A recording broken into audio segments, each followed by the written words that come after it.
Oh, yeah. Welcome out to the Remix Morning Show. Right here on Black Liberation Media. In case you didn't know, I go by the name of the Ear Doctor, here to bring you that boom bap breakfast. So get your knife, get your fork, get your plate, get your napkin, and get it in. It's time right here, right now. Now, the whole crew ain't here yet, but you know how it is. Anyway, we're going to get into it. Big up to all the people tuning in live right here, right now. I will get into it. Big up to Cynthia Rose. Yes, daughter celebration was dope. It was good. She got her award. Glad her last name begins with a B, so I was in and out. All right. Big up to everybody else checking in the chat room. We're going to see what hosts come through today with us and rock out. That said, you know what I do. I like to go ahead and get into a little morning mix. You know what it is, Latif. You know what it is. So let's start it off right here, right now. To the rest of the crew come in. All right. I hear it.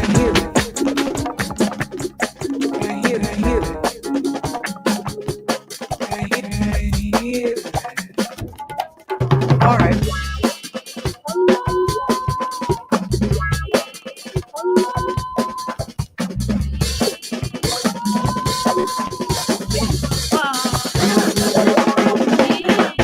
Got something to tell you that you ain't hip to. I can't believe nothing you say. Cause I'm around and I see what you do. You know you yeah, that a mosquito's tweeter. You got a mouth like a herd of boll weavers. Same old game, same old thing. Always rapping about the same old thing.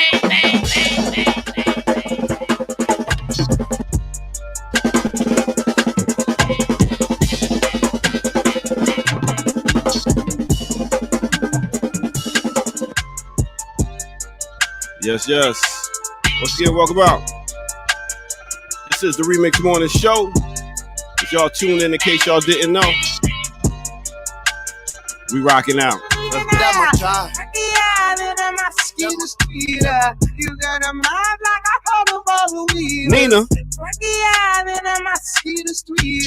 You got a mouth like a herd of boll weavers. Waiting for my tribe to come through. That's my tribe. That's my tribe. Hey, feel like one of the crew. Ain't got nothing to do. Feel like super glue. Feel like one of the crew. And I'm running with you. We got money to move.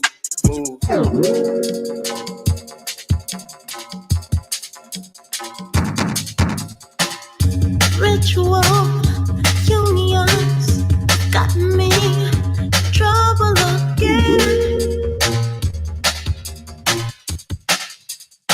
Let's just do it like this. Come on. I was wondering of a white dress and a mistress and a spirit holding my hand.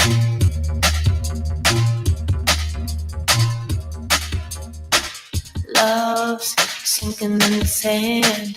Petals falling on demand. My feet are running like the wind. I'm sorry, boy, that we sin. Love is not like they say. I like it, it's hard to make it stay. I drown my feelings in the sea. I dried out over on the beach.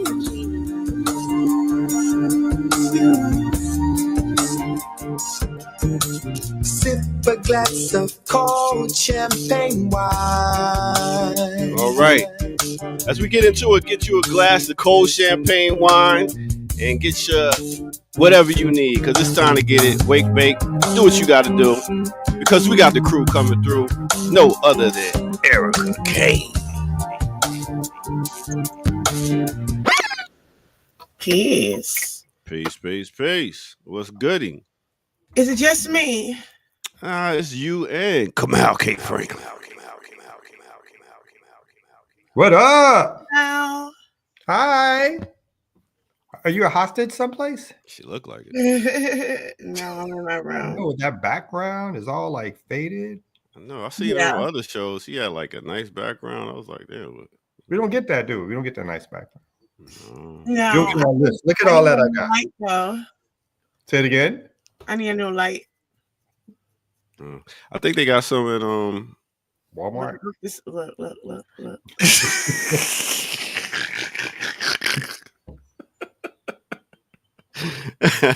I thought you weren't joining us today. Did you change your mind or something? No, Jackie. No, Jackie's not. Oh, okay. I was going to be late because my son, You're MCAP testing starts today at the state test for 3rd, 4th, and 5th graders. So that's for the rest of the week.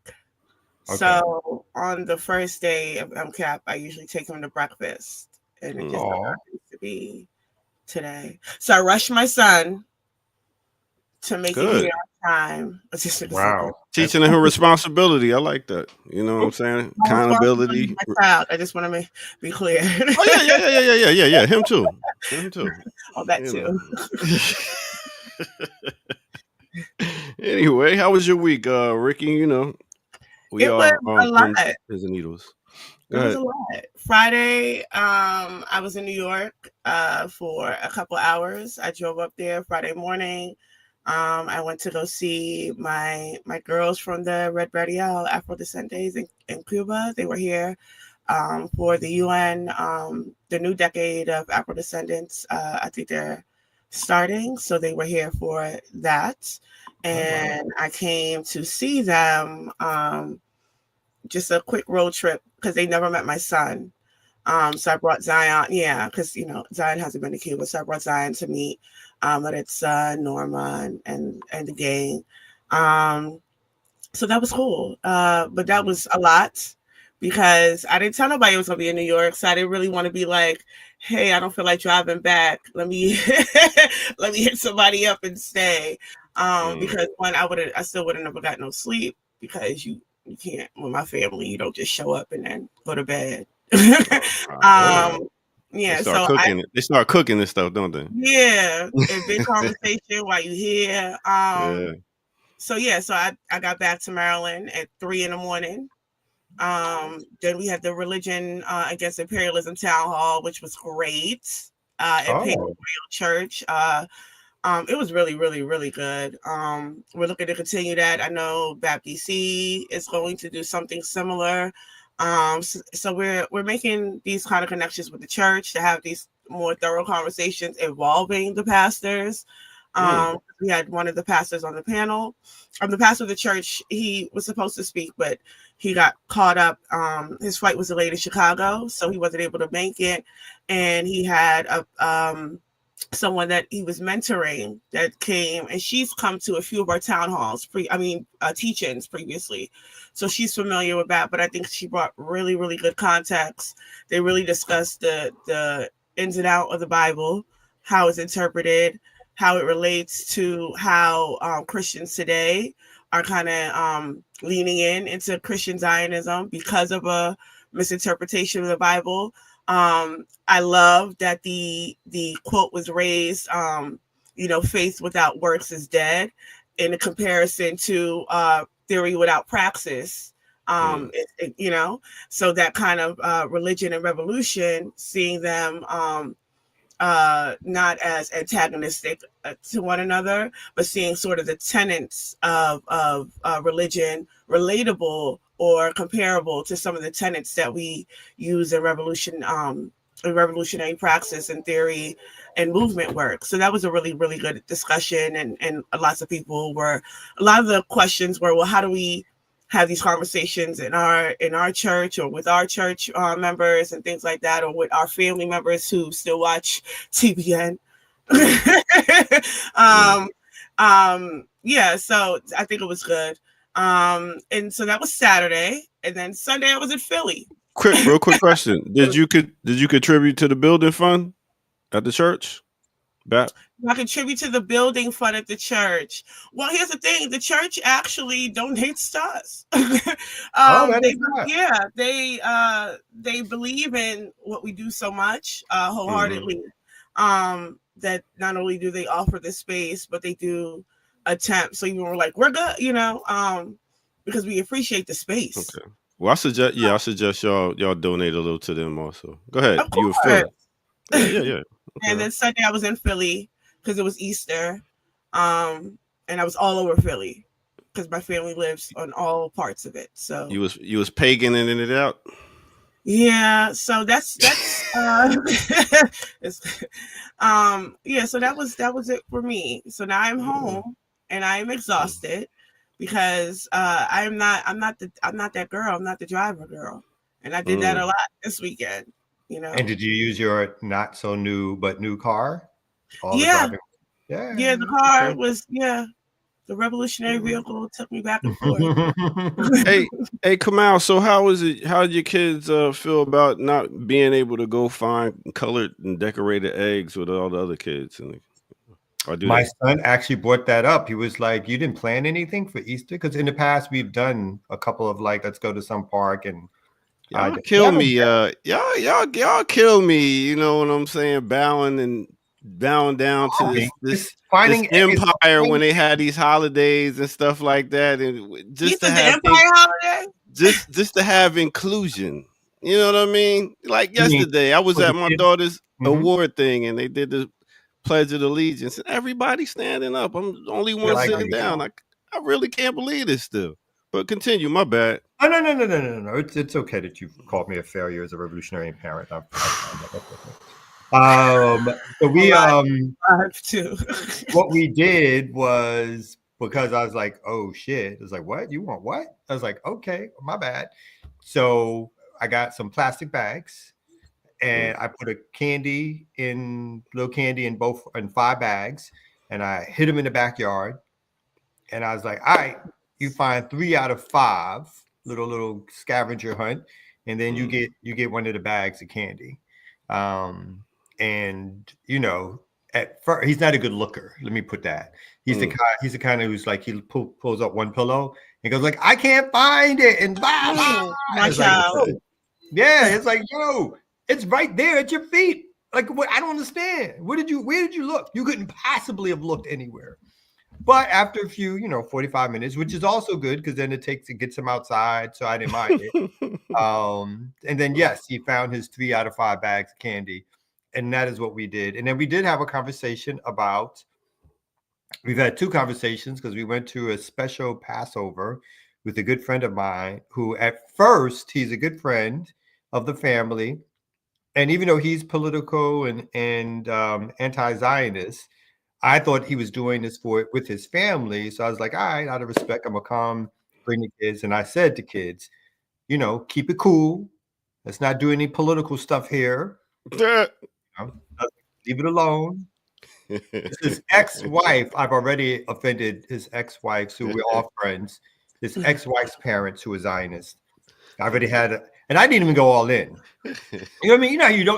You think you're being reserved, but they're offended at anything. Because they waiting. They was waiting on you to say some shit. Yeah, and they don't like to talk to me. And I was nice, relatively speaking, because I'm not trying to hurt somebody's parents. Like, you know what I mean?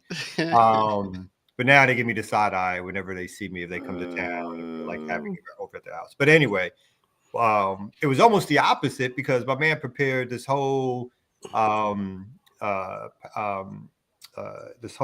Passover ritual, which was anti-Zionist, pro-Palestine, told the story through a different light, had tablecloths that had Palestinian flag or watermelons on some of them to represent Palestine. So it was really cool. And most of his family refused to show because of his anti-Zionist views. So basically he had friends over who weren't the most some of them were not the most politicized people. So it was like, all right.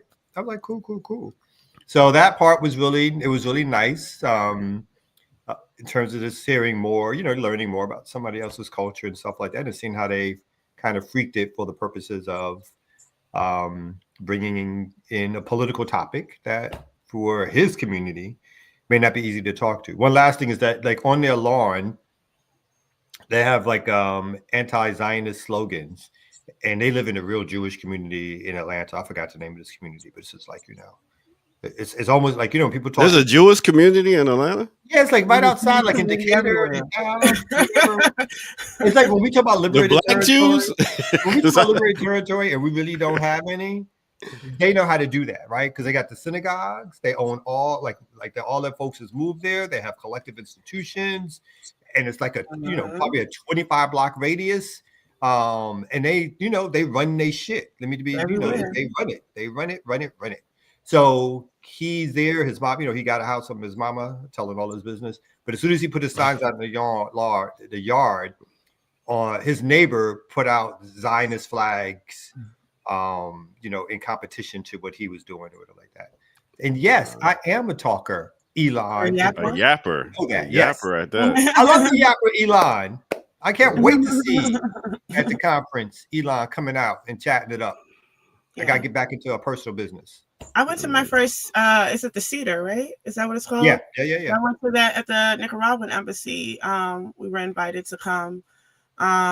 So that was interesting because I think that was the first time I heard the story. And I was like, wait a minute, ain't this the 10 Commandments? I was like, I seen this movie. As he was doing that in my head, the only thing I could see was Charleston Heston. Right. I kept seeing that movie in my head of him partying the Red Sea and the dude playing the Pharaoh. You was his name? Brenner, whatever. Yeah. That's all I could keep seeing. It's like, that's like the burning bush thing. Mm-hmm. That's how Hollywood has got us propagandized. I will say that Easter rituals we're losing them. There was like a reel posted, and it just had the sort of images of back in the day when we had to, press our hair, buy our outfits for the next day, spend the whole day out for Easter. Like, that doesn't happen anymore. Because even to your point, we didn't do anything with my son. There was no Easter baskets or anything. But we've done it in previous years, but I feel like it's just like fading. It's not the same. And I didn't even watch the 10 Commandments this year. I don't know if it came on NBC. That was NBC did that every year. I don't even know. Yeah, it was a big thing. It was a big thing to have the 10 Commandments come on, and Charlton Heston kind of go all like, boom. Great movie. And then it didn't dawn on me how the play. I was like, that's right, the firstborn. I was like, so God killed the firstborn of the first male born of all the so-called, so-called God killed the firstborn of the Egyptians or whatever, because they were holding his people, I was like, oh, damn, no. So God was into the killing of the firstborn and all the different plagues. So it's, Well, I'm recording all this. I'm recording all this. So whenever y'all talk some politicized, blah, blah, blah, I'm just going to pull this shit. I'm like, what? Easter eggs and we know all that. Did I just say you don't think the resurrection? But okay, aside from Easter, right? Oh, the actual God. Because so I went to my business, but my child's father doesn't celebrate. You got to put a V in it. Father. Yeah, he doesn't celebrate all the holidays. See where I'm going with that, but he does celebrate Easter, but I don't think resurrection, because there's an importance for them about the resurrection. So I'm saying, like, aside from that, what is he, Rasta? Huh? What is he, Rasta? Okay, sure, whatever. I'm not telling my child business. I'm talking about because I hear Rasta. If you can't get those Easter eggs, I don't know. But, I don't get them. They do believe, so they do take the emphasis they do emphasize the resurrection a lot, primarily of the the killing of Christ and him returning and what that means for who still remains. So I think there is, there's an actual component that's aside from the Easter egg hunting and the bunny rabbits and things like that people actually do engage in. Like the things I said, like we were in church for 10 years on Easter Sunday. So, yeah. Well, Another I did holiday. feel before you go. Money. Go ahead. I did feel bad because I'm not a ceremonial person. Like I don't do, like I'm kind of the atheist thing, maybe a lazy personality, whatever it is. I'm not a ritualistic person or into them, although I do understand the need for them. But I did feel kind of like bad. I was like, wow, like I've not emphasized, and I think again gets on me for that too, or that, like I get to blame for why we don't do more of it or whatever. But I do think that kind of structure, again, is one of the reasons why, and particularly when it's wrapped around politics, right? When it's meant to emphasize the certain kind of politics, it is something that keeps traditions going and keeps people immersed in not only a cultural mission to keep whatever group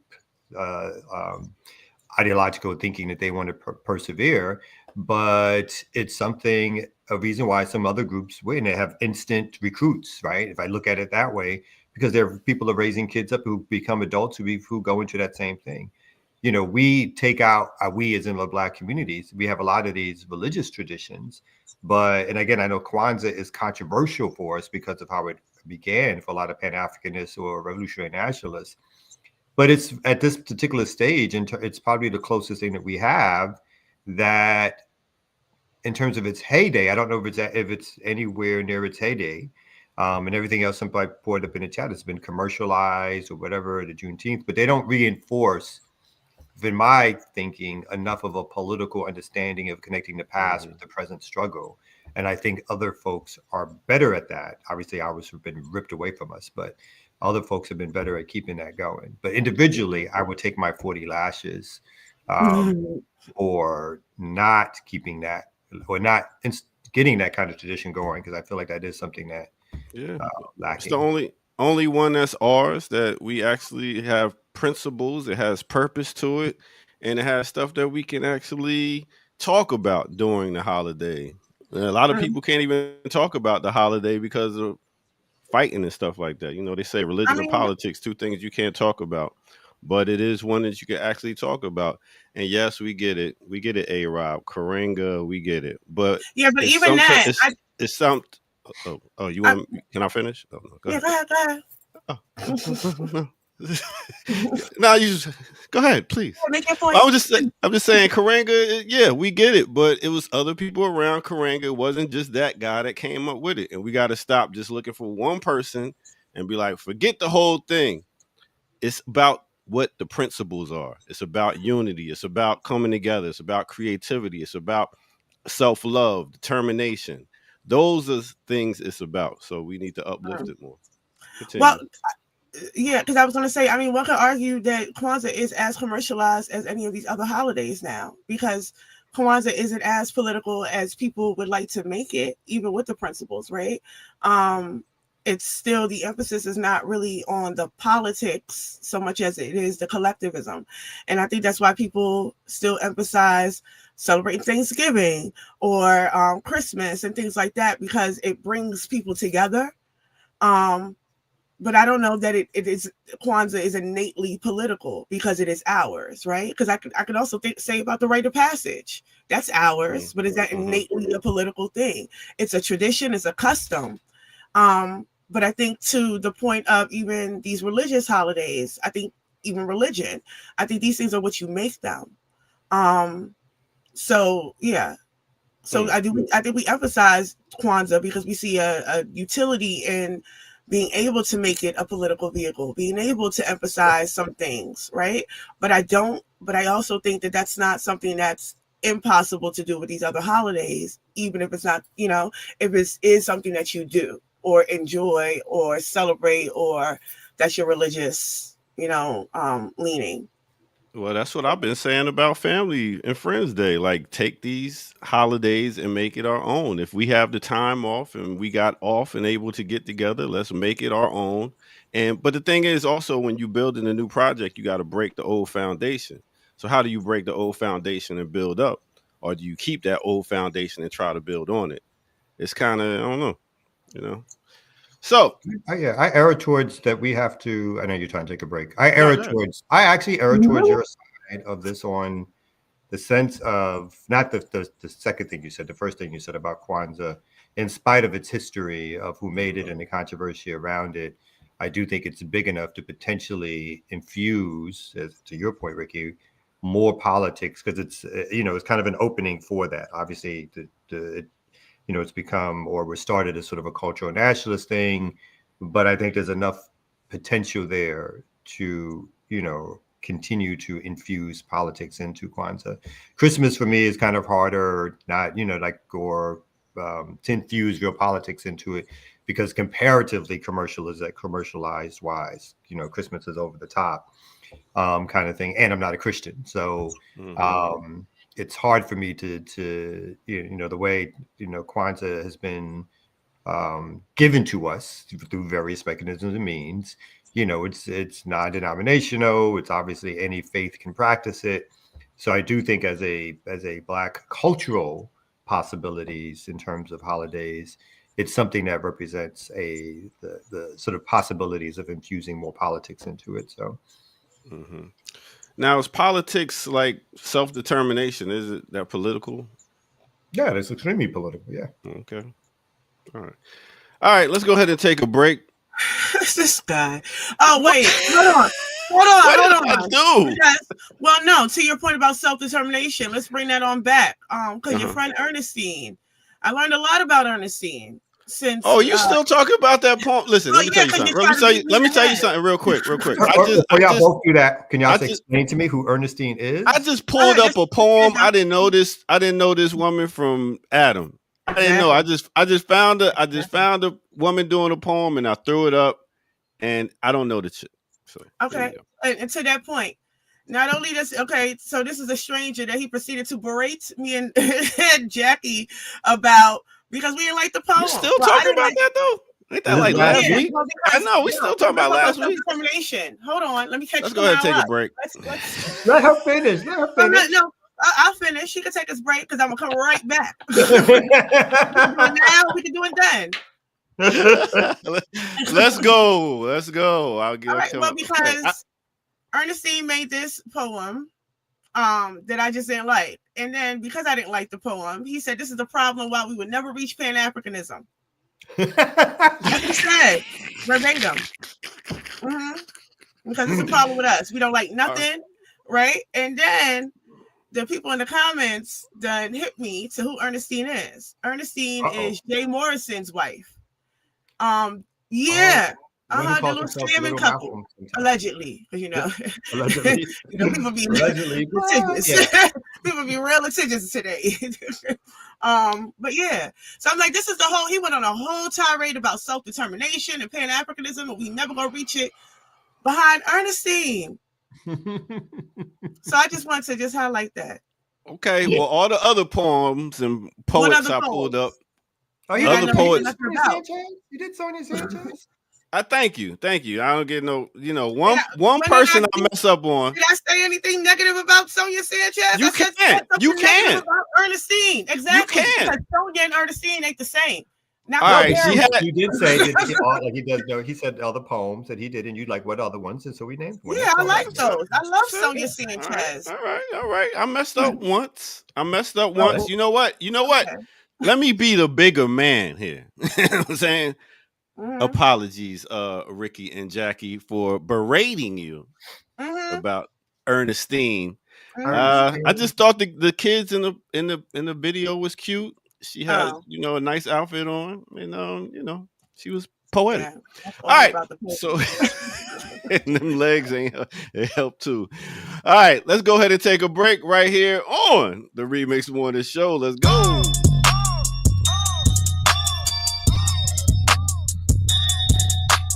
Everybody hates it, doctor.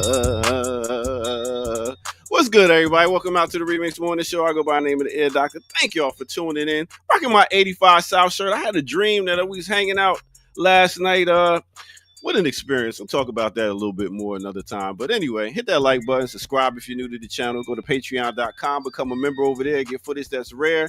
And yes, go to blkliberationmedia.org and donate. That way we can keep this thing going, keep this train moving, and keep this plane flying. All right, with that said, a little bit of hip hop news. What I want to talk about in hip hop news. First, I want to talk about, boom, Nas. What is Nas doing right now? Let me tell you, Nas is coming out with this record label Master Pill. He is going to bring y'all 7 new albums.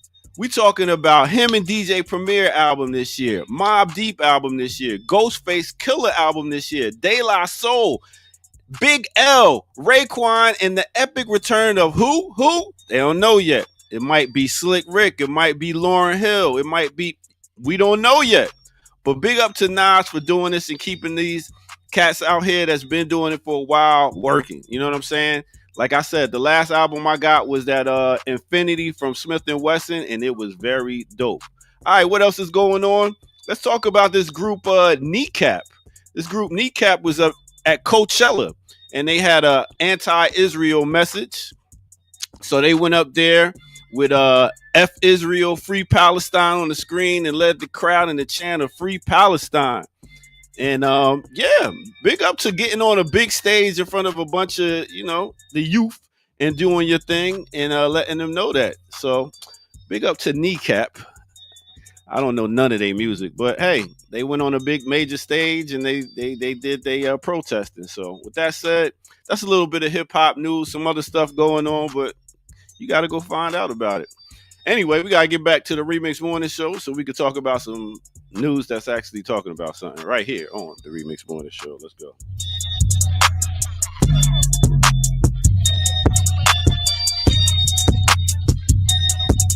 Yeah. That's interesting. I don't know their music either, but I know I saw some documentary when I was preparing for a trip to Ireland, I think last year, that highlighted them as a political band. And so this is, it was funny because that you mentioned it really quick, because somebody sort of posted the National Review, and this is again what they do. Like the National Review wrote, like, Irish hip hop trio Kneecap projected an anti-Semitic message on stage at Coachella. And then it reads, Israel is committing genocide against the Palestinian people. It is being enabled by the U.S. government who arm and fund Israel despite their war crimes. Fuck Israel, free Palestine. That is the interpretation of the message from mainstream media, is to suggest, again, anytime you say end a genocide, stop murdering Palestinians in mass, that it is anti-Semitic. So I just think that's interesting too, because no one will report it otherwise for the most part. So people who don't do any deeper, obviously not the crew we have here, but people who don't do any deeper research into it, if they hear this story, their first thought is like, oh my God, they said something like they hate Jews or something along those lines. That'll be what's projected through corporate media, when basically they're, have come out and said, stop the genocide. So. Yeah.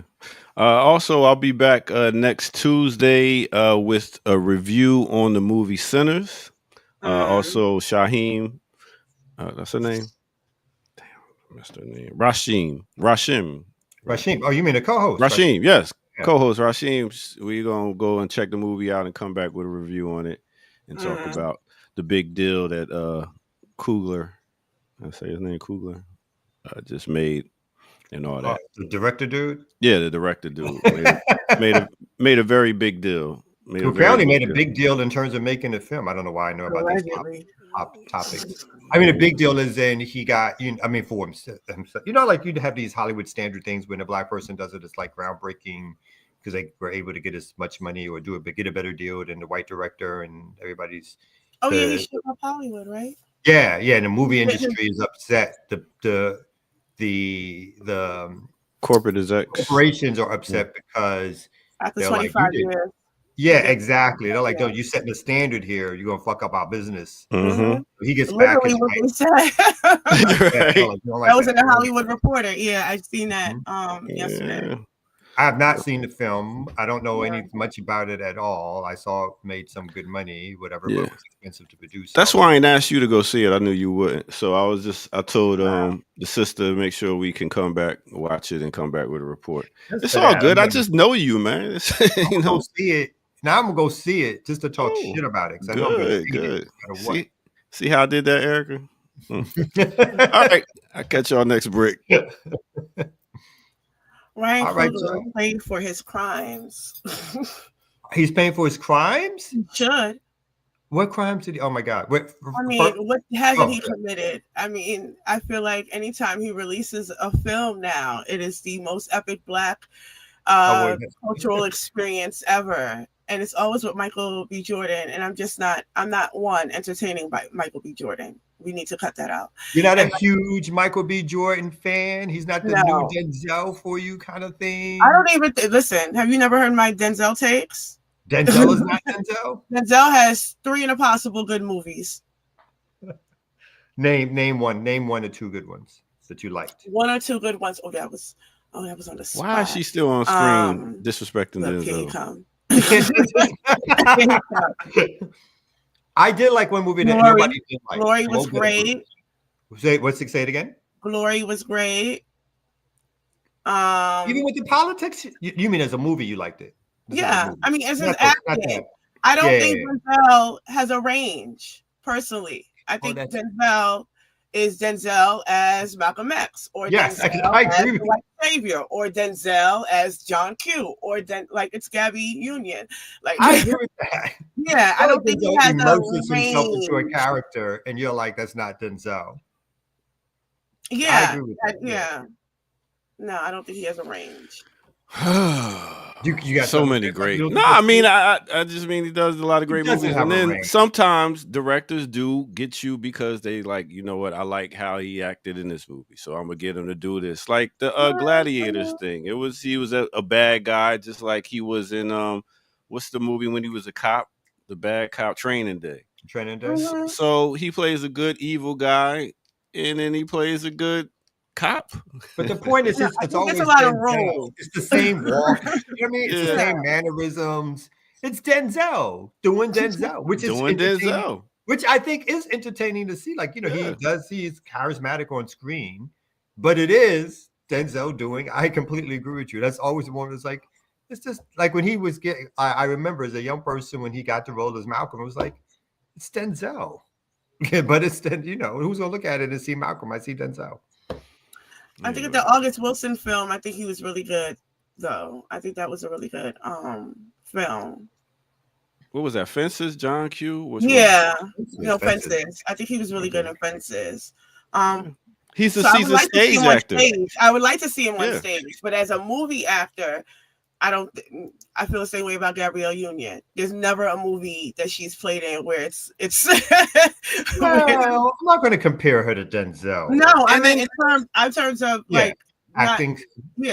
Because it's clear that it's Gabby in this role and not like, it's a different kind of. But ain't that the writers though? More than the actor? That's the acting.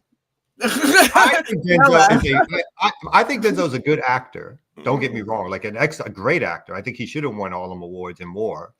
But I concur with the point. It's always I tune in to see Denzel as, not to see him immersed as a character who I forget who he is, and all of a sudden I'm following the movie because I'm in, like, you know, I'm seeing it's like Denzel is this, so Denzel is that. It's like, oh, that might be fun to see. You know what I mean? That kind of thing. Comparatively, look at Jamie Foxx, right? I'm talking about Jamie. No, because in Ray, Jamie can act. No, I'm Jamie's talking about just in terms of range, in terms of being lost in the role. Like, and not all of them though. That war movie shit with Jake Gyllenhaal, I don't know what that was about. But the movie he did with Tom Cruise. Like, I remember that. There's movies with Jamie that you don't recognize it's Jamie because because he's immersed in the role. But there's movies with Denzel, especially that period of white savior movies where he was always saving that little white girl, Dakota Fanning, or he was saving that other white one, Julia Roberts. It's a lot, but it was like a 3-4 year period of that. You know who was hard for me to watch act? Most Def. It's so hard to watch Most Def. Well, how much stuff? Oh, I remember. Yeah, there's a couple. No, Most Def has range. I always thought Most Def was going to be a bigger actor than what he turned out to be. Actually, you don't think Most Def has? Me too. I just think his voice don't change. It's just like he ran away to Africa. That's a lot. Baby mamas, too many baby mamas. Yeah. All right. Let me get out of here. Enough entertainment news. All right. So Remix Morning Show. Thank y'all. Over 300 tuned in live. We appreciate it. Y'all want to support? Go to blkliberationmedia.org. We're always here to take your money. Haha. You can also go to Patreon and help support us there. But anyway, you ready to get to some news? Yeah. Smack.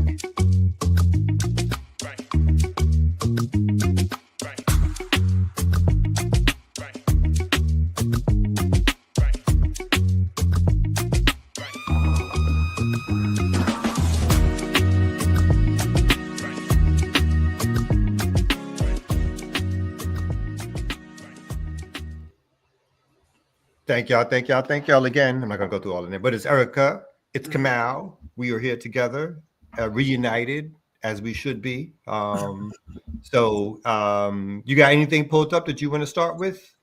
Yeah, I just put it in the chat. I can put it up. Gotcha. So I don't know how many people have heard about this, but I do think it's a story worth telling. I don't know if my side is slow or not on my end. I can hear you fine. No, we can see and hear you fine. So Black Agenda Report. Also, it's Black Agenda Report comes out every Wednesday. So they probably have new articles. This is from last week. I seen this briefly in passing, but I did want to speak to this. Western nations joined the United States in repressing dissent. So it goes on to say that Trump is not unique in the collective West. At the crisis of capitalism deepens, quote unquote, democratic states intensify repression and criminalize dissent. And this really goes on to talk about a host of cases, but I really wanted to highlight, if you go down to Richard Medhurst. So folks are not familiar with Richard Medhurst. He is a journalist out of the UK. For years, he has been on YouTube with his own private platform, discussing primarily Julian Assange, Palestine, consistently, Israel, and things of that nature. I know that with a slew of us, in 2021, he was demonetized in behind Ukraine, deplatformed for a bit, reporting on what was happening with the proxy war in Ukraine. And then as of the start of Palestine, of what happened on October 7th, he has done some really, really great reporting, the minutia details of why this is occurring, or why Israel is so invested in the kind of greater Israel. Really, really great analysis, including the connection to having blown up the pipeline in Eastern Europe to Israel's greater plans to connect a pipeline into Africa through Palestine. And if for folks who were at the Religion Against Imperialism, that was one of the things that Rafiki named about Palestine. There was at one point, there was nobody who could pass into Europe without walking through Palestine. So there's not one of our ancestors who have not made that trek because of how that throughway is, and Israel's looking to take advantage of that. I say all that to say, if those things are still available, please go and get your hands on that information. Go engage it, because it's really, really good analysis. But it is also analysis that has gotten him caught up As it says here, Richard Medhurst is a British citizen and an independent journalist working in the United Kingdom and Austria. He was arrested at Heathrow Airport in London in August 2024 and detained by the police for nearly 24 hours. He was charged under Section 12 of the Terrorism Act of 2000 and accused of expressing an opinion or belief that is supportive of a prescribed organization, end quote. What is a prescribed organization in question? Hamas is believed to be an organization in question, but Medhurst has not been informed. And as the investigation has been extended multiple times, he still doesn't know 8 months after his arrest. And what is important about this is that currently he has to turn himself in, I believe, under the Section 12 of Terrorism Act. So that he has lost all of his electronics from his initial arrest. As I said, demonetized, deplatformed. But I think the other interesting thing is that this is a joint country kind of attack. It is Austria and the UK in tandem. They also go on to talk about Ali from Electronic Intifada, the Palestinian American journalist who was arrested in Zurich, Switzerland, not too long ago, and detained for 3 days before being deported. He was questioned by police upon entering the country and was arrested before he could speak at an event that he was scheduled to speak at, which is why he was in Switzerland. And he was not permitted to contact his attorney in Switzerland or his family during his ordeal. So we see this time and time again. I think we can end it here because I think it does. I do encourage folks to read that. Because I do think it gives a broader lens to exactly what is happening. Because I think we do talk about things obviously in a more domestic way, right? Because this is where we are. We are in the U.S. and we do talk about the uptick.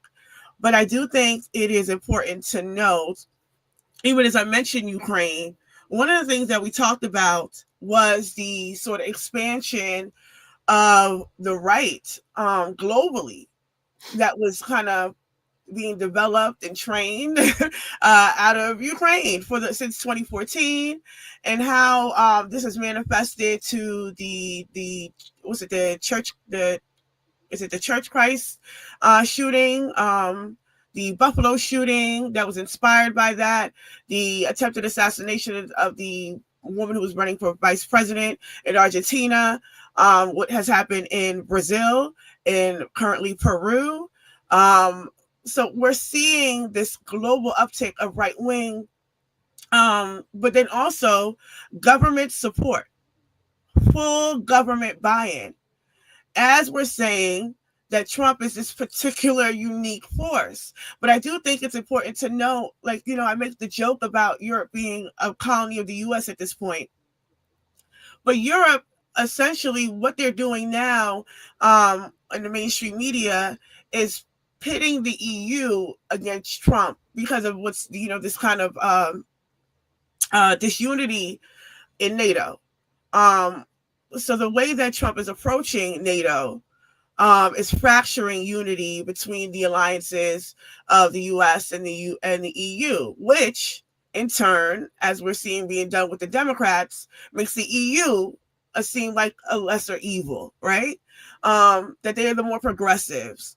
But as this article is noting, that there's a buy-in with Israel because there's one goal for a sort of Western global hegemony. And also the UK and France and Germany, especially Germany, really cannot sustain itself at this point without the US, because they've allowed the US to cut off all of its, its blood, all of its lines, especially as it pertains to Russia.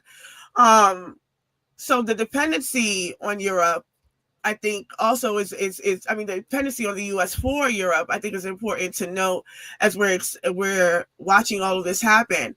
Because when we're talking about Palestine and we're talking about U.S. and Palestine and how the U.S. has emboldened Israel with funding it, there's little to no mention about UK consistently funding Israel alongside, or Germany, Nicaragua taking Germany to the ICC for funding or sending military weapons, and being able to, at least on the ICC level, get that halted, right? But there is no conversation about what the EU is doing, what these forces are doing, because the primary concentration, as we see with the Democratic Party, is that to make this man a significant evil. But this is happening to all of us who take a particular position that is critical of any of these states. No, I completely agree with you. I mean, I think when you I mean, the U.S. is the head of a hegemonic empire or system that Europe is a junior partner in, and it's been that way since World War II, right? There's no, and whether it's Democrats, Republicans, whether it's the Tories or the Labour Party in Britain or some other party in some of the other places, the basic premise of their unity is that they will control the world resources, the world finances, that they will have control over economies, the world global economy and how it runs, and that they will continue to push back all challengers to their hegemonic system, even when they're having internal disputes and fights and differences over how that system should run. And even during this time period where I do think there are some potential fissures and breaks or whatever for Europe, they're hoping to wait Trump out again and to get back to normalcy under the system. And if they see that they can't get that normalcy, then of course they're going to try to build to protect their piece of a hegemonic pie around the world. But, you know, the Europeans learned post-World War II that the killing of each other and the competition over resources could be rearranged in a way where they can maintain the competitive advantage if they unified with each other to continue to oppress the rest of the world and have direct control over their resources. And at times they bring other non-Western nations in when it makes sense for them, or they make them sort of periphery secondary markets. And again, China was supposed to be that. This whole thing around China now is an outgrowth of China in some ways, you know, not to be simplistic about it, outsmarting the hegemonic system in some ways, right? China was supposed to be a floor for consumer goods, for toys, for simple manufacturing, to basically disrupt the way in which industry was going about making things and actually putting their own populations, which is part of the Trump revenge, right? Telling their own populations, fuck you, corporations want to make more money. We can pay Chinese workers far less than we do here. And obviously they didn't start in China. They started with Mexico and other places in Latin America, and China became like the Super Bowl of the race to the bottom. And China had its own plan, right? It was like, we'll use this for now, but we're going to build up our system, not just to be the toy makers of the world, but to be involved in advanced economic enterprises. So again, whether you like the way China does it or not, they had their own plan. And part of the whole ire against China as the new enemy of the West is because now China has created such an industrial juggernaut that it's almost unstoppable in terms of the ways in which it produces high-level manufacturing, technology, scientific advancement, and so forth and so on, where it sees itself as directly competitive to the United States and Europe, where even during this time of so-called fights between Europe and the United States, they are still working to suppress the growth of China as an industrial juggernaut itself. So no matter what we think about the fights that the imperialists are having with each other, and again, as you spoke about, the internal battles, strategic battles between different parts of the ruling class, their ultimate goal is always going to be, how do they maintain power? And so from our perspective, yes, I think we see these openings and we try to exploit them. We try to use them. We try to weaken them.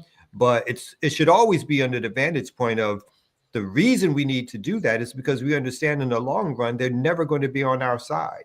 It's only to try to weaken them in the short term to weaken ourselves or gaining more strength. Unfortunately, too many of our forces believe that they can ultimately change the Democrats or change the more liberal parts of the system of hegemony It's as opposed to seeing them as a short-term use that strengthens us. Why aren't we in a stronger position? Because our folks believe that they can be a part of this system, and some of them want to be a part of this system. So it's not about destroying Western hegemony, which oppresses Africa, us here in the United States, and other people around the world. It's trying to join in. And I think for me, that becomes part of the issue why people just don't get it. Western hegemony is a continual force. And even if we think it's weakened, it's not as weak as we would like to believe, right? It still has tremendous, tremendous wealth and military power, which again, whether I like it or not, Israel is displaying continuously post the October 7th, basically prison break, right? Israel has extended its reach in terms of its ability to use its military might, which it gets from the United States primarily, but other Western nations, and the cover around these journalists and other people. Again, it's in the mainstream, the mainstream media, we get more stories about sinners, more stories about entertainment than we get about the arrest of journalists in terms of a free press. We don't get any stories about the numbers of Palestinian journalists murdered during this genocide. We don't get any stories about these alternative journalists who've been jailed under these fake criminal laws that are meant to suppress them and have nothing to do with any legality whatsoever, because they don't want us to know in mass what they're doing to suppress the people who are giving us the alternative information that we need to understand how Western imperialism works. Yeah. I mean, even to that point, this morning on Morning Joe, they were remarking about Trump's attack on free press, right? But I do not recall to this day, with the exception of the young man who just passed, them ever speaking about the murders of the countless Palestinian journalists or that particular attack on free press. So yeah, and I mention this to say, again, I am trying to emphasize that the singling out of this man is causing a deepening confusion, right? Because it's not to say that he is not a particular evil, but I am saying the distinction of his evil is causing a rather mass confusion. And what we're seeing, the way that the EU, primarily, even Macron at this point, is being called a progressive in light of a Trump, right? So the way that people take on positions in understanding the EU as a body, or even understanding NATO, they're even being a hands-off NATO, mass marches globally, is that sense of political confusion that I'm speaking to, right? Because it's a misunderstanding of what NATO even is. It's a defense of NATO because this man is against it. So we're not even, there's no interrogation. And I say that to say, like, what from BAP's inception, April 4th is BAP's birthday. So, we're 8 years this year. But April 4th is a very specific date, King and NATO, right? Because we understand clearly why the structure of NATO exists, what the structure of NATO has expanded into with these several military commands like AFRICOM, SOUTHCOM, Indo-Pacific Command, etc. And how that all, when we talk about a Cop City, when we talk about the 1033, how they all manifest here locally, right? So all these things work in tandem. They're not separate issues. But we're outside. We have the same people saying stop Cop City, also saying hands off NATO, right? So there's a political confusion around what these things are, what these structures are, that is kind of seeping out because of this narrow focus on this man. And we see that primarily here on a domestic level as it pertains to Democrats, because what is occurring is, because he is so chaotic and because he is doing these things, the people are being kind of pushed back into, well, if we could just get him out of office, it'll be easier for us. And there's no memory about the last 4 years that it was not. We were demonetized. We were deplatformed. We were facing arrest. People were under having criminal trials for their political engagement. There was no easier. October 7th, there was no easier. There was just a way to ignore it. And I feel like that is where we're at in this point. So the kind of emphasis on restating that this man is a problem, but he is not the problem. He is a problem. But the state capitalist structure, white supremacy, the global Western hegemony, that is the primary contradiction of imperialism. But the more that there's a focus on the individual is why we also kind of push away from strongman arguments, whether it pertains to Putin or whoever, because the more you focus on the individual, you kind of miss the whole damn thing. You're missing the forest for the trees.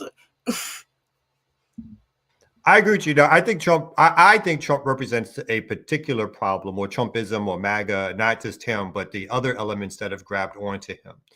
But as he represents a particular problem for us, which I think again has particular. There are particular ways in which we need to address it or look at it. The liberal part of the system also sees him as a problem, and again, they're in a place to battle. To have the rest of us, but the same people that we are trying to reach, in a lot of ways, they are trying to reach. And their answer on their platform is to go back to what they would consider to be normalcy, normal times, which for us continues to be imperialism and empire and oppression. But for them, it's a suitable amount of such that makes them comfortable and makes the bourgeois elements in our own community comfortable, right? The bourgeois elements in our own community also press to be like, can we just go back to a Biden era, to an Obama era, to a Kamala Harris era, to some moderate liberal democratic area where we can still get the little crumbs off the table, and that's all we care about. The international affairs, we'll leave that to the white men. That's their kind of thinking, right? If Europe wants to divide up Africa or Central America or South America or Asia, who are we to care as long as we get our spoils? And so there is this idea when you read again the New York Times, which is a shithole paper, but when you read the New York Times, right, you can see the basic premise is, oh my God, Trump is dismantling the State Department. Some of us think that's not a bad idea. Like, in some warped way, Trump's breaking up of the empire, parts of the empire system, or to the traditional ways in which things have done, can also be somewhat useful. See, if that means less American resources in Africa, as a Pan-Africanist, I think ultimately is a good thing, right? But for the Western media, it is for the ways in which NATO and Western hegemony has been constructed over the last 75 years. To them, it's a complete disaster because it's shutting down of the propaganda value of the hard military apparatus that's there on the spot. Doesn't mean, of course, that they still can't get in there, but for the way the system sees itself as working, he is damaging the ability of empire to work as efficiently as it has in the past. That is their big issue. The big issue is not about relieving oppression in Black communities. It is not about stopping the police from murdering us or over imprisoning us.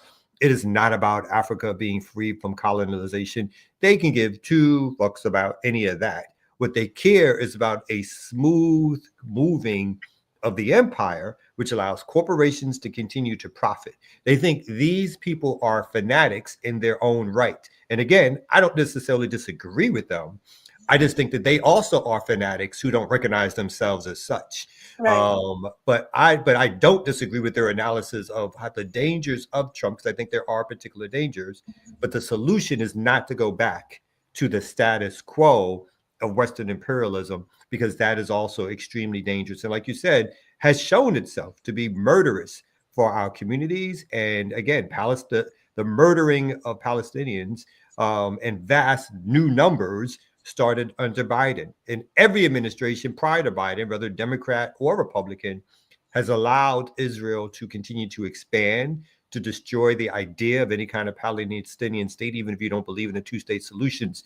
It has allowed the idea of a Palestinian state to be continually destroyed, for Palestinians to be continually pushed off their land.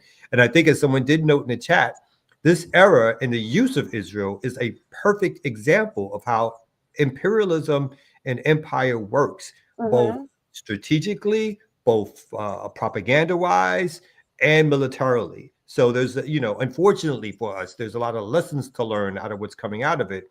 And hopefully we'll get the right lessons, which make the left stronger, as opposed to driving us back into the lesser of two evils arguments, which is where the liberal side of it would like us to go. Yeah. And even to that point, I didn't have to be in a leftist org to know that my SNAP was cut off for 6 months under Biden. I just want to make that clear. Right? So, and I don't think anybody who had to deal with this, the period in 2022 where not only SNAP was cut, but Social Security, which also affected my child, was cut. There was lots of money was taken out of a lot of these benefits. But I said that to say, even when we're looking at what's happening, I do think that the failure to emphasize that it is a duopoly, right? But we're looking at something a covert versus overt, right? But the harm has always existed. And I do think what is actually being expressed is a sort of class level here, right? Because it's not, people on the left range in class, right? Especially background, right? And I think the emphasis of being on the left is class suicide, right? So you can come from a bourgeois class and commit class suicide and be down to work with the workers and things like that. But what I do think what is being revealed in these conversations, especially around Trump specifically, is a particular class dynamic. It is when we talk about people waking up all of a sudden or becoming aware and more activated, people are not, there's a sect of people in our community who are ignorantly unaware because they don't watch the news, they don't engage, and it's not to say like ignorant in a negative way, but they just are not informed in any way because they go in and out. They're about their day, they go to work, they come home, they take care of their kids, they're not really, they see news in passing, but they're aware when things happen to them because they see the cuts in their money, they see when they have to, the cuts in their stamps. But the way that the reaction to this man, it's facilitated around by a propagandized sort of funneled perspective on this man solely, right? Because if we were to have the same kind of mass media perspective on every single thing Biden did, you would see a different take from the people at large around, wait a minute, what the hell is Biden doing? But because we are constantly inundated with every single thing Trump is doing on loop, like that is their entire news, right? So then it becomes, oh shit, now he's ripping out the Department of Education. Okay, that's yesterday. Now today he's doing something else. Oh God, now the tariffs. So people are reminded constantly, like these things are happening, but there's no explanation. There's no analysis. Like even when you watch the news, there's just punditry. So it's just people talking, right? So people are not any more informed by what's going on than they were before. They just know to react to it now because they're being, kind of pumped up. Because the thing around Palestine in particular, what liberals are saying now is, oh, well, y'all were so mad about Palestine, but look what he's doing. But there was no conversation around Palestine. But there's conversation around what's happening in Gaza now because it's happening under Trump. Right? The big thing about him saying that he wanted to change Gaza and put the hotels and the real estate, that was big news, right? But that was also in the memos under the Biden administration that mainstream media also had access to.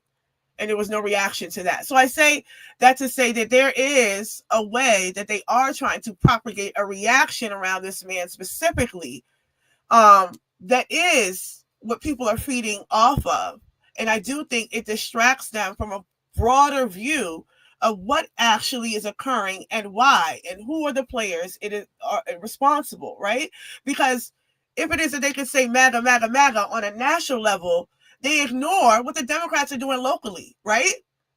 And these are majority Democratic cities, but their emphasis, it becomes a right versus left. It becomes Democrat, and so we're always stuck there, and we don't leave out of that. And because we are in perpetual electoral cycles, we are made to be propagated in this way because we're being pushed to go vote, right? So there is no pause for people to reflect on what the hell is actually going on, except when shit gets bad for them.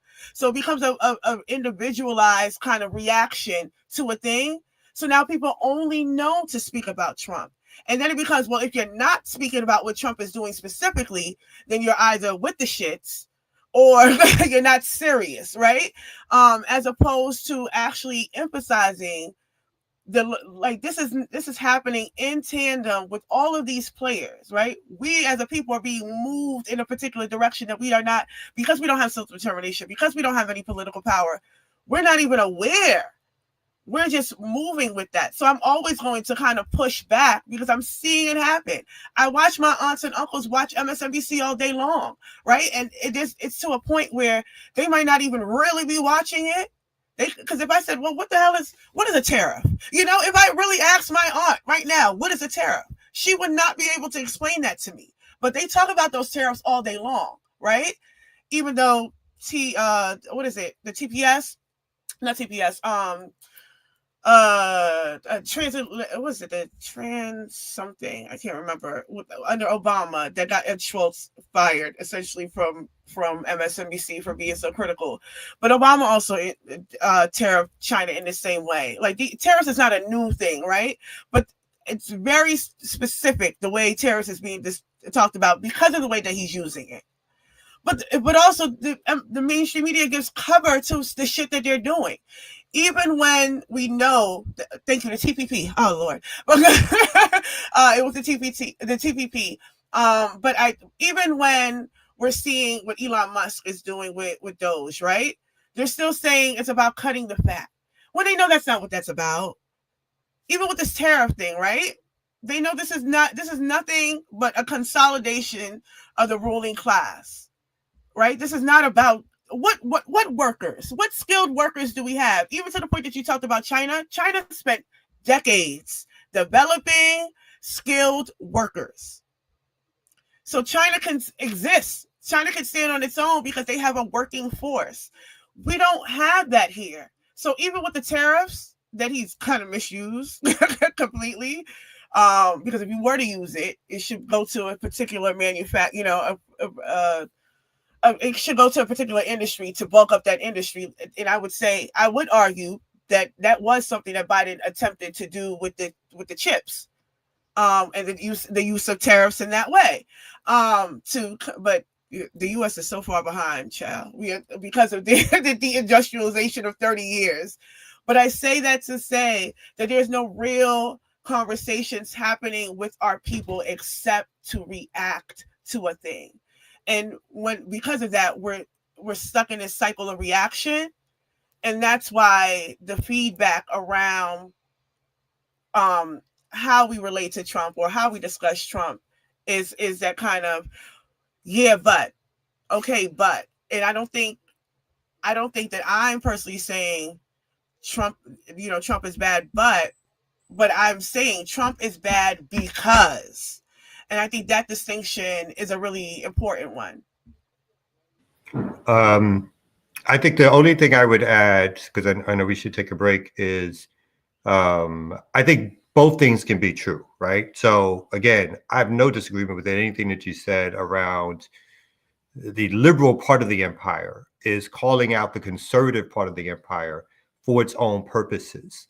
For the purposes of getting its people back in power and for the purposes of maintaining a system which they think for the most part was working well. But I also think that the uniqueness of what, again, Magna represents, uniqueness as in this period, that Magna represents is far beyond just a conservative liberal sort of dialectic. We have a particular brand of conservative dialectic, which has encompassed the Republican Party and is moving and shifting things in ways in which the prior idea around Republicans and pro-business has not been there for a while at this level. That's not like it's the first time in history that it's happened, but it is a reimagined view of America's role in the world, which scares the shit out of liberals in particular, but also has certain manifestations for us in our community. And again, because we are not ready for revolution, it is something that does impact the general welfare of our unpoliticized community. And I mean that through job losses. I mean that through the way education is done. And I do think the use of tariffs, even though to one particular point, again, it is a way of moving empire in a different way, but particularly U.S. first empire, because the idea, of course, from those who are ideological in their framework on the right-wing side, who believe in MAGA, that they are going to bring industry back here. There are zealots who actually believe that. There are the business class who I don't think believes that as much and is fighting internally.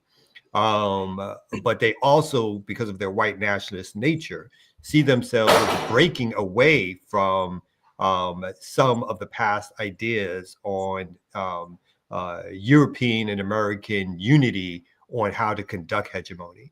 So again, I do think that there are differences between what is happening now and what's happened under prior both Democratic and Republican administrations, which are important to point out. It does not mean that the solution to what is happening is to go back to liberals. And it does not mean, what it does mean is that we, like you said, under the past Trump administration and this current one, we are overwhelmed by the propaganda from the mostly neoliberal media that most of us are more in tune to than the Foxes, which we just consider complete bullshit, even though they have a bigger audience, particularly amongst the white masses, than the neoliberal media does. But because we still get infused by liberal media in our families around us and people we know, there is a hyper exaggerated idea around what Trump represents, but it's only there for the purpose of telling us to go back to Democrats. It's not there for any radical or revolutionary ideas around what now should happen in terms of this fight. It is only there to get us back, as you stated, in the election cycle of thinking that Democrats will come and save us, and that we were mistaken by not supporting Kamala, because look at all the mess that Trump made. Don't you worry about all the things that Biden and Obama and the rest of them were doing, which I think you guys aptly point out all the time. But let's just go back to that, because at the very least, again, the bourgeois elements of our community could feed off of it, including the bourgeois elements of the organizing community can feed off of it, right? Because again, we entered this zone where those who consider themselves left have established ways and mechanisms and means of not just surviving, but not committing class suicide in any meaningful way whatsoever, but actually benefiting from when Democrats are in power and being able to say, oh, we can negotiate with them on your behalf, when in reality, there's no real negotiations happening anyway, because you don't have the power to move them at all. And then you become basically their an extension of them in our community, as opposed to someone fighting them for our community. Yeah, the astroturfing. But even to your point, so what you just named, the sort of the juxtaposition between Fox News and the MSNBC as if they are different, I think highlights what I'm saying. Because even when you, like, this is, I think Cloud just said it, like I talk about the 90s being understudied, but the Telecommunications Act, when I had a chance to have a conversation with Khalid a couple years ago, and he was talking about in the early 90s, he attempted to do independent radio, and he was trying to get everybody to do some underground broadcasting because he felt like that was a platform that we could have taken advantage of as the African left. And then he said when he went in to take those classes, it was nothing but skinheads, like learning how to do radio production. And because they then began to take over that sort of talk radio And that is how punditry, that sort of people-to-people conversation, sort of developed. So when the Telecommunications Act came and consolidated a lot of the way that we received our news, all of our news became punditry. So the makeup of the Fox News network is the exact same makeup of MSNBC. And then when Trump first came into office in 2016, they fired almost everybody on MSNBC and invited former Fox hosts to host. So you know what I'm saying? So there's not a distinction politically. We could talk about the content. Yeah, okay, so they're a little more crazier. They say they're a little more extreme. But there's a political ideologically, because how can Meghan work for both Fox and MSNBC? How can how do you define when you say there's no difference politically? I think that matters. I think what matters is how you define politics, or what's the differences in. I want to say, maybe political objective. Maybe in terms of political objective, because I think there's an America that they want to hold on to, right? They believe in the U.S. American project. Now, how that manifests or how they relate that to their audiences are different. It's packaged different, but the underlining messaging is not distinct at all. And I say that to say, how does Nicole Wallace remain on MSNBC as a former Bush writer? Look at the hosts on MSNBC that come out of the Republican Party of Bush days, right? So when I say that it can't be that much of a distinction, but each network, for the purposes of the audience, plays off that network is nuts, or no, that network is nuts, right? And CNN falls somewhere in the middle as a most unserious fucking platform in the world. But but it is those kind of dichotomies that we're trapped in. We have people who watch MSNBC specifically because they believe that it's not Fox. And we have people who watch Fox because they believe it's not MSNBC. But when we have the corporate producers and pundits, and they're interchangeable, and they're moving from network to network, what could we actually say is a distinction being made? And that's what I mean about Michael Steele. Look at Michael Steele's longevity, and the Lincoln Project gets to be legitimized continuously through Michael Steele on MSNBC every day now, because they took Joy's spot. But this is the way I describe it for me. Like, again, I think it is all part of the same system, but I think there are real differences that lead to real conflict that have impacts on our community. And again, that's that we ourselves don't understand, so we're not in a position to take advantage of, right? And so right. if we talk about the so-called Civil War, right? They were different. They're both empire. They're both about American imperialism, even at that time, or American control. But they had different ideas about how to make that happen and what was in the long-term interest of the empire. What was the long-term interest of America growth at that time? And for those on the North, industrialized or wage slavery was the way to go. And for the South, it was overt slavery with this overt institutions of white supremacy was the way to go. Again, it caused enough differences and fissures where they literally went to war with each other, only to settle that war and to again figure out how to cooperate more closely together. But it does have real world implications and impacts in terms of which system maintains some control and how that control is manifested, right? Which our people are continually caught in the middle of in terms of who gets to control what. So again, my only difference, or my seemingly expressed difference, is not that it's not all empire, or it's all not all American imperialism, and or it's not all white supremacy, but there are real differences in how those things get it gets acted upon based on the different political ideas ideologically that these two people divide themselves up into bases. They both want power and control. They both feel they may go too far, but they both maintain like a happy marriage, even with fights within that marriage because of what it's all brought them. We are the ones who have not been able, in my humble opinion, have not been able to maintain and understand some of what those differences are. And again, how do those differences get exploited for our larger project and or purposes, because we have been poor at defining those and then executing those. And there's many reasons why. It's not just not some sort of incompetence. It's because of the power of resources that these other communities have over us. But I think those distinctions do matter and are important to highlight and point out, but only for what it means for how we act and move. It doesn't mean that when one side wins over the other, i.e. the so-called North winning over the South, that was liberation. Yes, there was freedom from overt bondage, but it led to other kinds of bondage, right? It led to not only wage slavery, but it meant to large-scale imprisonment. It meant it moved towards the recapitulation of Southern races over Black communities as a compromise between them later on. So there's a lot that it leads to in terms of what those compromises means. But it does not necessarily usually mean the end of empire. It's just around how the spoils of empire are divided, who has ideological control, who has practical control over the levers. I think those are some of the issues that power or that empire, as I'm starting to like to call it, is having within. But again, unless we're able to exploit those differences and understand them, then we fall victim to them, thinking that one side is better for us than the other, and we make one of these sort of like non-choice choices, which does nothing for our long-term revolutionary goals. Yeah. But we've been talking a lot. We can let him come back. Okay.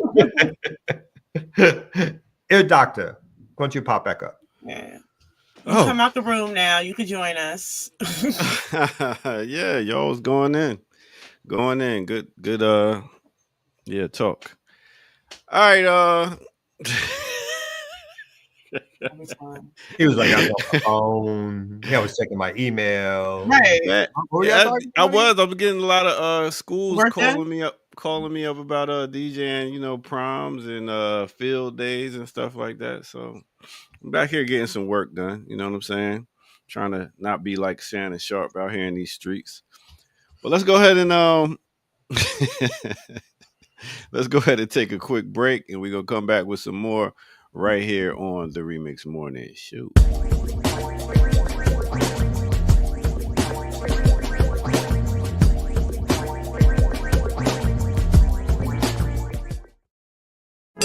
Remix on the remix.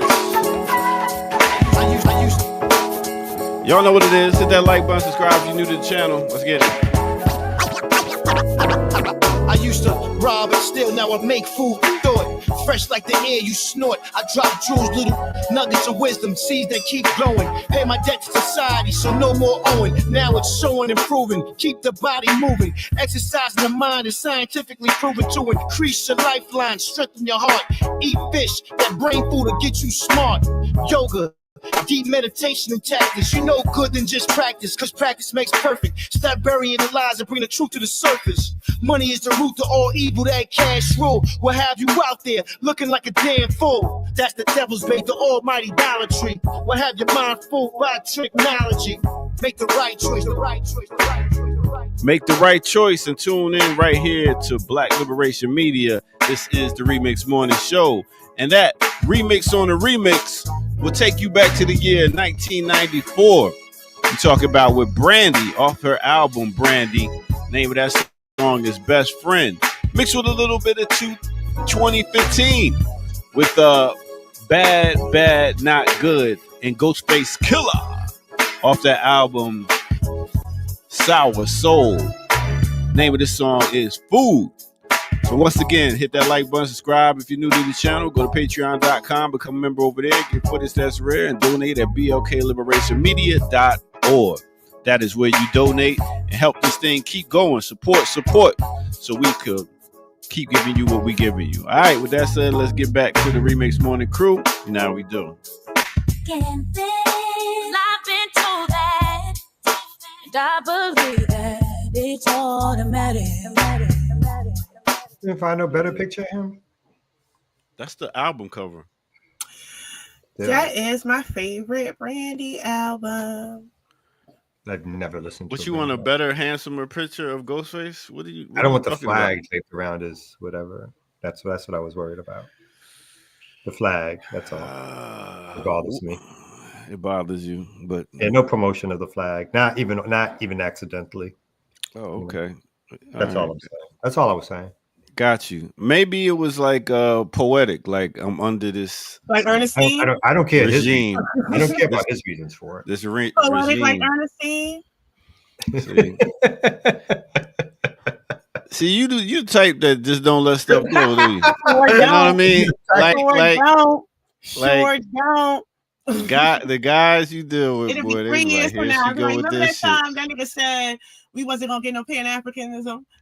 That's right. That's right. That's right. Because it's like it's not seeing the tree and missing the whole forest. Oh, like when you was looking at Bring the it back, legs, come and you were listening, rewind. right? You know Like when what you I'm was looking at saying? the legs and you didn't listen to a word she said. You know what I'm Right. saying? Right. So that happened. That has happened. On occasion, yeah. Peeping that tree and not seeing the whole forest. That's why dudes should not be in charge of anything because of Huh? that exact reason. Because of what? Oh, because we missed the voice for the legs for something like that. We damn sure did. I was Yeah, like, no, wait a it's minute. like that's He one didn't of the he didn't primary give a shit reasons why who we that should not be in was. charge of He shit. didn't care who she was. No, All I this was to do looking. with him. that happens constantly in our lives. Just to let you know, that's our for. I'll speak specifically for the straight male. I have no idea, whether or not I assume this is true in other communities too. But the aesthetics. 85 times a day, the aesthetics will fuck you up in terms of what's the aesthetic as opposed to what's actually coming out the mouth, whatever. Yeah, we Crazy. men, That's why we should be in we're control of visual. We're Yeah, we shouldn't visual. be in We see control of anything. something Yeah. and be like, oh, let me find out about that. Exactly. Yeah, we shouldn't be in control of nothing. Oh, you on that too? You riding that way too, Cavell? I mean, we visual. We I'm not going to say we visual like that, but I don't disagree that there's. Where's the butt come from? Just be on my side on this one, man. God damn. I don't like it over there. I don't like it over there. It's nice over here, man. I don't like. No, I it's just not. want y'all to know that I'm holding in the light skin jokes. It's holding free. It's free range like that chicken you claim to be eating. You know what I'm saying? Plain. I do eat it. Is it chicken though? But it's a whole nother story. Let me go ahead and get up out of here. I only needed this other break, so y'all can go ahead and hit them with some more stories. Y'all doing a great job. I must give you all your props. So continue. I must say though that there might be noise in my background. Oh, I heard it. Oh, we You heard heard it, so there might be more. Sorry about that. yeah, what's going on over there? You getting some remodeling done? There's some there's some things happening upstairs, some stuff happening, yeah. What's the name of that song? Must be nice. I need to get some remodeling done over here, man. That. That's what haters be saying though. All right, but I'm not a hater. Dresser. Y'all like, what happened to your room? A little piece of furniture. Do we still have a guest? Our guest ain't coming through for the day. No, they cannot come. Oh, okay. All right. Well, we'll keep them. We'll keep them stashed for another day. All right. Peace. Do you have another story? You want me to bring something up, or do you have anything else you wanted to say about the last topic? Well, one thing, even when you're talking about wage slavery and all of that. So, Batman Atlantic recently, in the PE that we have, they were reading Eric Williams. So I think one of the things that struck me in kind of just in chapter 2 we were looking at, one of the things that struck me in that book, Capitalism and Slavery, by the way, the Eric Williams book, is the conversation around tariffs. Like the way that he was talking about the whys of slavery made me think about the way that the reporting around the tariffs was happening or maybe not happening. So there was something that I had, like, in the discussion we had in talking about it, I had just like kind of synthesized some of the things that I was saying because I kind of was thinking out loud. So what I was saying is like one, I was just talking about how the use of populism for Trump currently or how they're using economic exploitation to sort of masquerade populist policy. And I want to just know, I don't know what the fuck populism is at this point. I don't. If Elizabeth Warren and Bernie Sanders and Trump and, you know what I'm saying, and Vance could be populist, I have no idea what it is, and I'm not fucking with it. So they need to find something else, because I'm not jumping on the populism train. But I had noted Trump's administration's tariffs, much like the historical systems as exploitation analyzed in Eric Williams' Capitalism and Slavery, aren't rooted in racial ideology per se, but in a calculated effort to consolidate economic power for the ruling class. I noted that in Chapter 2, Williams demonstrates that slavery emerged not from inherent racism, but from capitalist labor demand. And that maybe this is a framework that could maybe help us understand what Trump is doing. And I say that to say, I don't doubt that these people are racist. I don't doubt that they hate niggas. But I do doubt that being a primary factor in any of the shit that they're doing, primarily because of the way they're going about doing it and the things that they're saying. I think that as collateral damage, or as the people who, whatever the fuck happens to the blacks is whatever the fuck happens to the blacks, right? But I don't think the intention is, you know, focus on, like, I think that even with the DEI and all that, there's a consolidating. When we talk about the USAID removing that, they're trying to centralize these things. So they're not necessarily getting rid of these things. I think in terms of the DEI, they're seeing the money leave out and they're trying to centralize those components. But and there are some aspects to it that I do agree has racism, but I do think that is an underlining thing based on a larger goal. Because even when we look at how he discusses income tax, because for me, people keep saying MAGA is about like a return to like the 1950s and shit like that. But I think it's a return to pre-Reconstruction, because listen to how he talks about income taxes and wanting to get rid of it. And when we look at the pre-Reconstruction era, and the politicians in that era were all ruling class, right? So they were all they all were sort of consolidating that power through the government. And I think that is what he is trying to move towards.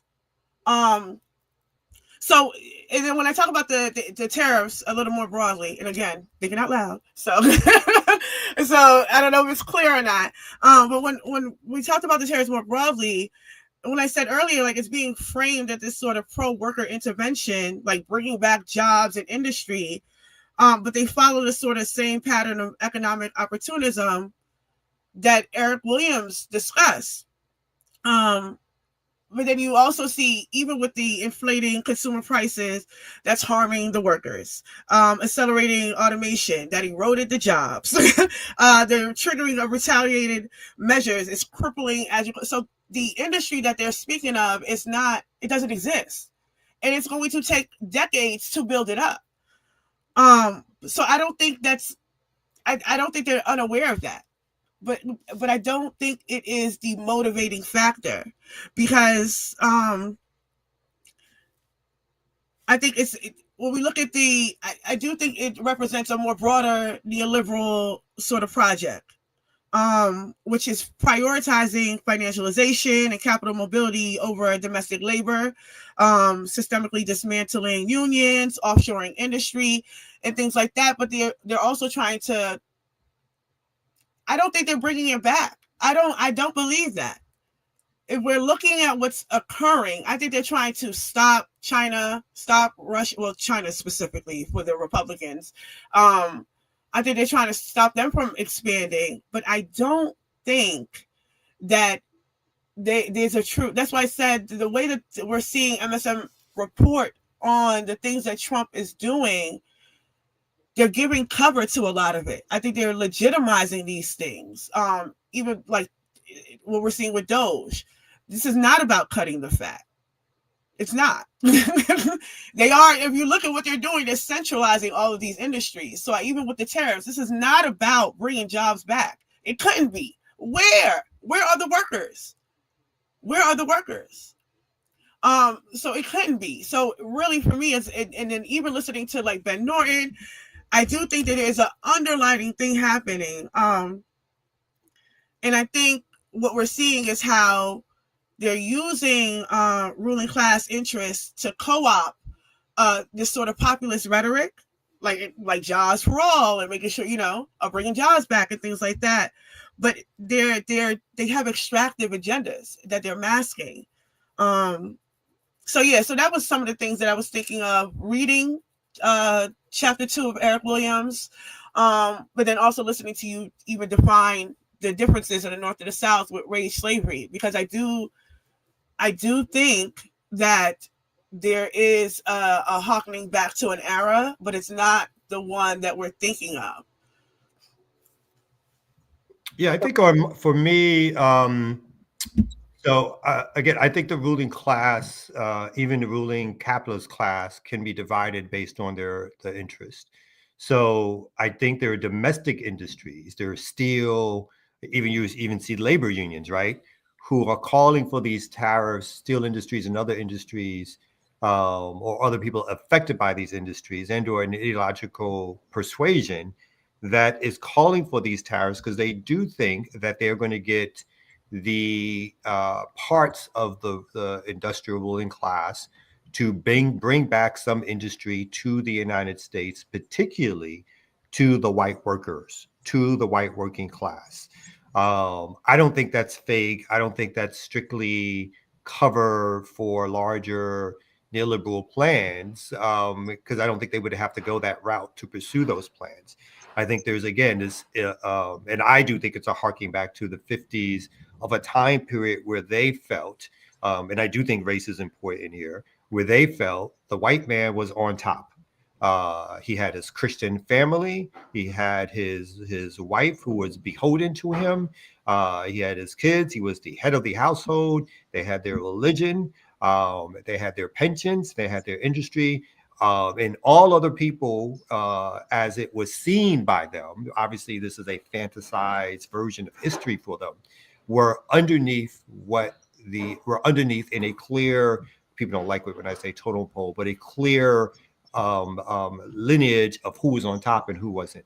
I think there is an ideological, like headed by somebody like a Steve Bannon. If you read Steve Bannon, right, and if you read the things that he says and wants, you clearly see that he even has differences with an Elon Musk or the tech masters, whatever they call them, in terms of what he sees as their desires, how they are useful for part of what his project is, but how he also sees ultimately, I think tech feudalism they call it, but how he ultimately sees, even within his ideological wing, a fight between his ideological division and theirs in right, terms of ultimately what is wanted. Whereas the tariffs, they think, for them, slows down tariffs and stopping immigration, slows down the de-whitening of America. And for them, that's where I disagree with you, I guess, is I think that's extremely important to their ideological outlook and making, in terms of them seeing themselves as on top of a racial hierarchy. I do not think that's just a side note. no, And I think that's part of a larger conservative post the civil rights era. I think that's baked into the cake of conservatism in general. And I think specifically for these people, they see themselves as being replaced by Blacks and others. And they are now at a point of stopping what they see as the door crashing in of immigrants and others taking over from them. They see this as a time in which they will reemerge as in control of empire, both from a working class perspective of getting their quote unquote families back and the normalcy as they see it, and from an industrialized sense of having industry back in America, which employs those folks, and America having complete independence from their point of view, again, from Europe and other actors in Europe, even NATO to a degree, obviously the UN to a degree, that these international institutions should not have any constraints on the desires of America individualism to do what it wants in the world. So I think those things are all connected together in terms of what this particular form of white nationalism represents. in America right now. Yeah.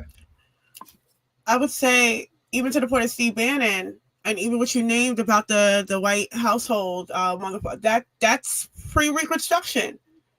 Because again, the 1950s, the industrial era, I don't think they want industry back. I don't. Especially when, and I do note that there is an internal struggle between the technocrats and all of that. But again, there is, industry wants to monopolize. Theo pushes for monopoly. He tells you competition is not it, right? When you look at the inauguration stage, who was, these are major industry players that are on that stage with him. I do not think that those people do not want industry back here because it costs less for them to offshore it. What I think the tariff thing is attempting to do is make folks pay out more for U.S. services, right? Or at least that's what's being said. But I don't think there's any real investment because these are still neoliberals at their core, right? They're still looking to privatize much of these things, which is why they want centralization, which is why they want states to take over. So I don't believe the industry shit. I think that that's a red herring for them to be able to maneuver geopolitically in certain ways to kind of corner China off. But that's backfiring because China could stand on its own because China has industry and China has workers and skilled workers no less. So China, and we could see even post 2021 with the squeezing of Russia that kind of ultimately caused Russia and China to start to develop and depend on their own currency. And they've been doing trade in that way. We see the strengthening of BRICS in that process as well. And which is why they're trying to push back against BRICS primarily because that cuts off the U.S.'s ability to kind of bully trade agreements, which is what he wants, a strong U.S., but a strong U.S. in terms of being able to bully other nations. I don't think he wants a strong U.S. in manufacturing and bringing back industry, because how? And so I think again it divides up around what even the pro-capitalists. There's even pro-capitalists who want a controlled capitalism. They don't want a freewheeling capitalism that gets to basically, as they see it, again, leave the white working class behind. So I think even within the capitalist construct, it's not necessarily strictly a neoliberal approach. They have real ideological fissures with the capitalist class. When you read their texts, they have clear ideological differences with neoliberal capitalism as practiced on an international sphere.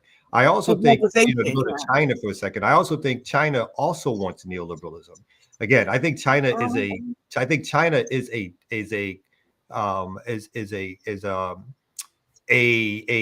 foil against the United States in some ways.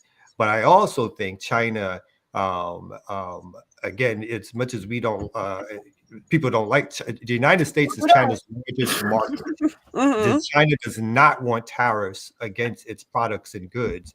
It is the largest market for exporting. Obviously, China can give two fucks about U.S. industry because it's not dependent on U.S. industry for purposes of internal domestic use. But for China's industry, Europe and the United States, until other parts of the world get built up, are the places where China exports the most. So China does not want these high tariffs or tariffs threatening their ability to continue to export, because their economy is still not driven by a domestic market, as the United States economy is driven by sort of consumerism and overspending and loans and all the rest of it. China's market is still over dependent on an export economy. So China also doesn't want the rules of the game changed. They only want to be included. But if they're not going to be included, China is smart enough to say, then we're going to put ourselves in a position to build an alternative system where the West cannot harm us. And I think that is the great benefit of China also, in terms of BRICS, creating some alternative systems in terms of borrowing for economic development in terms of an alternative to a SWIFT system where BRICS pay is being developed, potentially as an alternative to U.S. currency domination. Those things are great projects because they break apart Western hegemony, but they're not necessarily in and of themselves revolutionary projects. So I also want to make that distinction or whatever. Yeah. Yeah. So I do want to know, even in terms of China, well, one, I would like some examples of this neoliberalism, how it's reflected, especially in the broader, if you look at the broader objectives of China, because, you know, they do their 50-year plans and things like that they release. I don't know how often you may engage that, but they are very specific about the path that they're moving forward in. And I think yesterday, the digital currency was released. Well, not yesterday, sometime this week. So China, to your point about being removed from SWIFT alongside Russia, they're using digital currency. So I don't know. Like, yes, China benefits from neoliberal economics. Yeah, it benefits, but China capitalist economics at this stage. At this stage, because it's still developing. But what you said was that you believe that China is neoliberal. As in it participates fully and wants to keep the neoliberal system going because it is now in a position, as it was not 50 years ago, to in some way dominate certain aspects of that system. And again, because it's an export dependent economy, having markets closed off to it can do damage to its ability to further its economic goals. And so that's what I mean by that. I mean, obviously China, as well as the United States and most other nations, have state controls over everything. Is not about privatization. Even in the United States, of course, all these, one of the things that's interesting to me is as Trump is cutting back on all this so-called domestic spending, all of these different, it's revealing, although not reported this way, around how all these different industries, whether colleges or other things, or enterprises, depend so much on government resources, which allows the government to have so much control over making people break down and give in or cry uncle when they threaten to take away those resources. However, China does not want the tariffs to exist because it's a consumer market, which is good for China industry. So I mean, so by that, that's what I mean by being a part of and or benefiting from the neoliberal system. It is not necessarily opposed to that system because it meets its certain benefits of its economic order at this particular stage. Okay.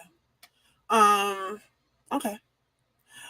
Well, I think to the point, even regarding China, I don't think nobody wants the tariffs, especially as how he's wielding them out, right? I don't think it's good for anyone.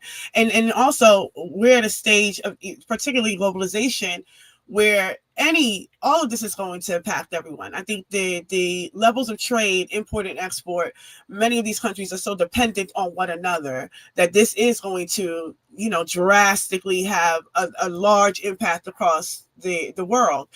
So this is not by any means any small thing, especially the way that he did it with multiple countries at once.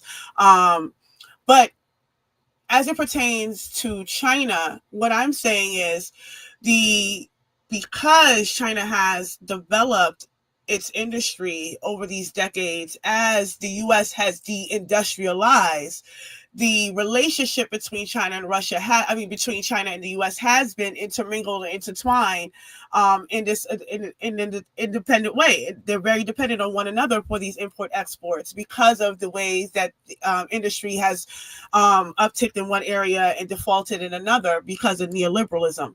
But I don't think China is necessarily dependent on neoliberalism sustaining itself in the U.S. for China to sustain itself, right? Because I think what China is doing currently is preparing for the event that this could happen, that they would eventually be cut off, because it is not just the Republicans. This is a duopoly thing. Like both Democrats and Republicans are vying to go after China because of the way that they understand China's global reach, right? China is doing trade in Africa. China is doing trade in Central America, in South America, in the Caribbean, all of which the U.S. has deemed this belongs to us, right? So China is encroaching on what the U.S. thinks belongs to them.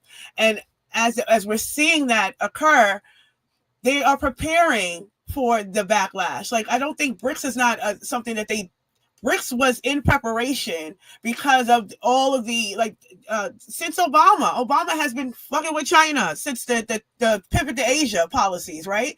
He has been fucking with China that whole time since 2008. And we've seen how they develop. Every year, I do encourage, read the 5-year plan if you haven't, when they write it out. Cuba also does this. When they parliament meets up, and you can kind of get a better understanding of how they see themselves going. But I think we need to not make any mistake that China is, like, socialism is not communism, right? Socialism is this efforts and the steps to kind of create the workers only the medians productions and things like that. But communism is essentially the end goal, where people want to end up, because workers have free right, the description of communism. But I say that to say that the way that China is being looked at is not in process. China is still in process, because where China was 20 years ago is not where China is now, right? And China is also still in the world.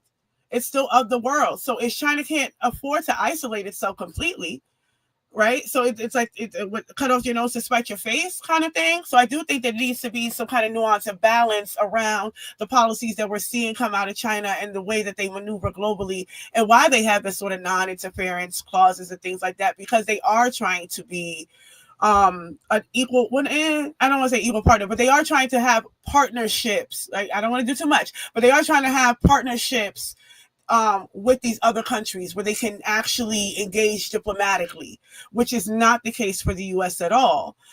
So I do think that we're seeing China develop itself in a way that they can sustain in spite of the U.S.'s bullshit. Because whether it's Trump or Biden or the next 4 years we get a Democrat, the objective to antagonize China remains. And the Democrats wanted to do it via Russia. Let's attack Russia, chip at Russia, and chip away at that partnership, and so they can not be as strengthened.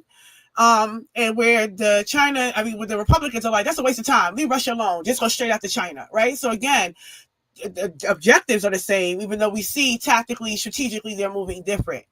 Yeah, I don't think there's a big disagreement there. I think I agree. China's in preparation, and it's almost the same and much better preparation. It's almost like, we're in preparation for the fall of capitalism. But if it fell tomorrow, we're not prepared to do anything about it, right? China is much further along than where we are in terms of that sort of analogy. But, if you read the documents also, China was preparing for the reemergence of a Trump era because they understood that the tactical ways in which the Democrats did it were different than the tactical ways in which Republicans were doing it, right?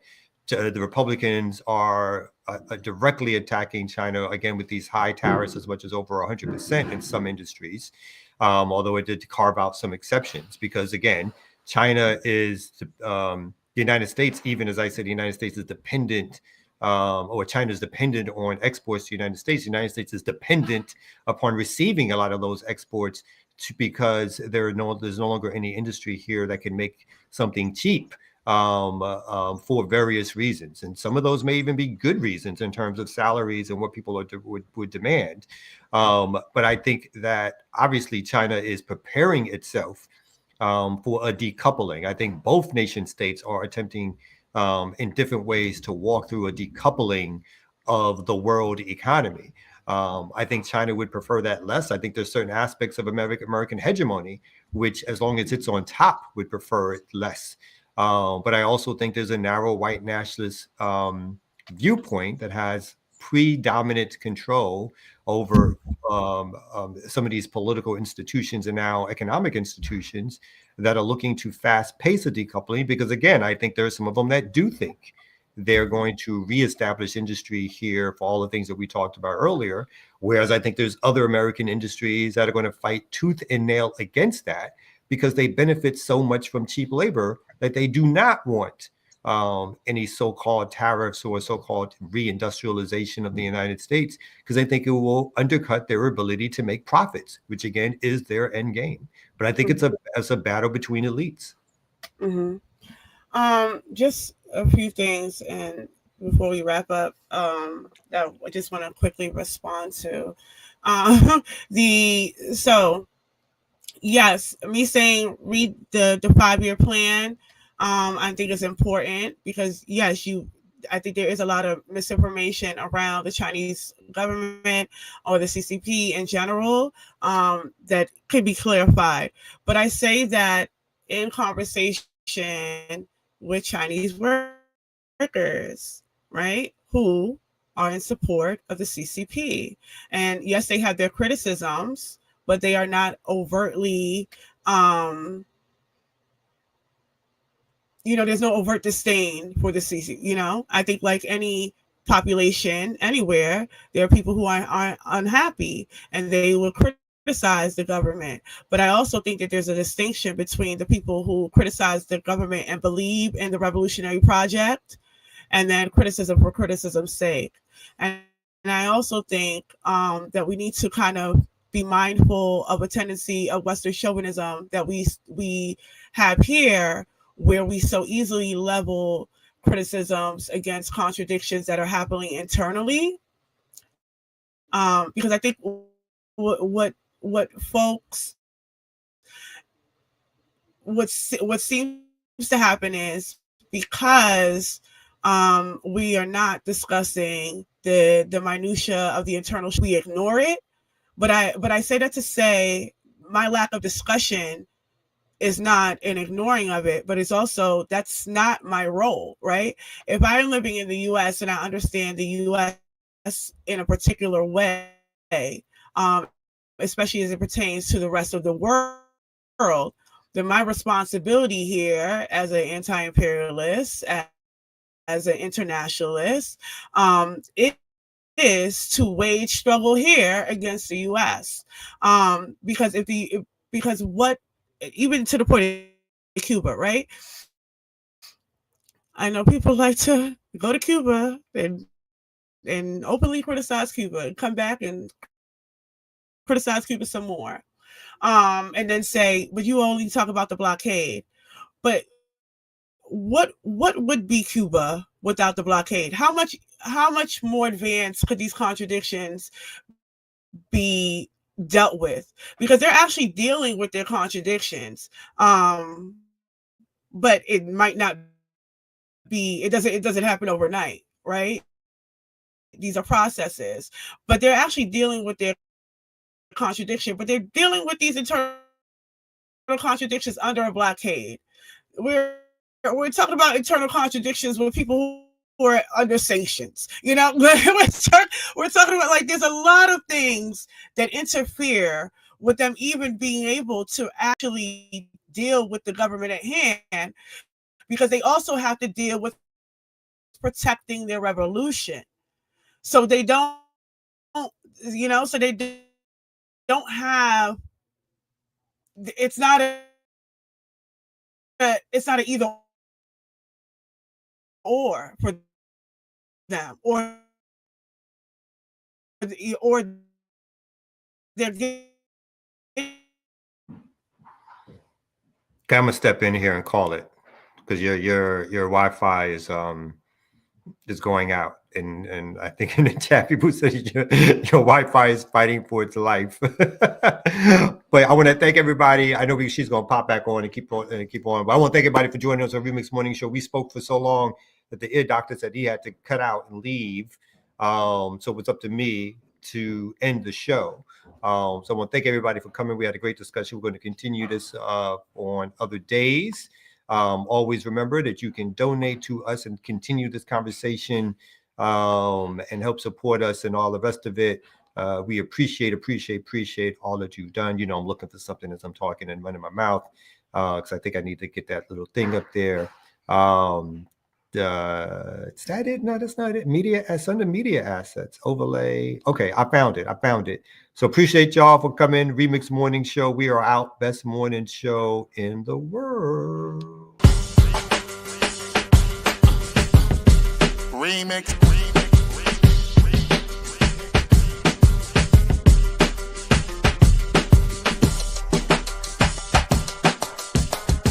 Remix. Remix. Remix.